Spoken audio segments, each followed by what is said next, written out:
My name is Phil Millage, and I wrote The Owner's Guide to the Construction Process.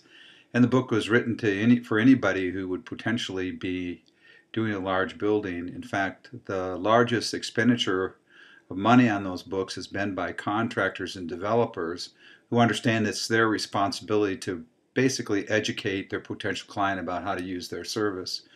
And obviously, every service we use, whether we realize it or not, we're being educated about how to use the service. What we've done is we've changed the book some, so it is really for pastors, priests, rabbis, people who are going to be in a building process but realize that maybe they don't know everything they should know. And I tell people maybe the most exhilarating time in the life of ministry is when you see that you have an opportunity to build onto your building and have a large building project.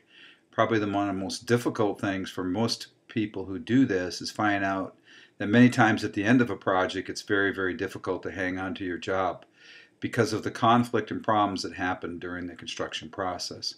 So what we want to do in the book is reduce that lack of confidence, the fear that you might have, make you confident, reduce the amount of conflict that you have with players in the process. Lots of conflict. It can be internal. It can come from external sources, people who come late to the process, people on the board perhaps who think they know more than everybody else and therefore become the experts and potentially create some conflict, or the person who doesn't know very much who wants to pretend like they know a lot can create conflict. What we try and do is do the kinds of things that would enhance communication, especially between the pastor, priest, or rabbi with their congregation. Clear communication through the process is the thing that ultimately saves the person in charge of the organization. So obviously we're interested in budgetary control. We know that many times people blow through their budgets without good process planning, and that's where the jobs go, by the way, when the process is over. We want to avoid just common problems that happen in the construction process. We want you to understand there's more than one way to do the construction process. Obviously, we favor one, which you find out in the book.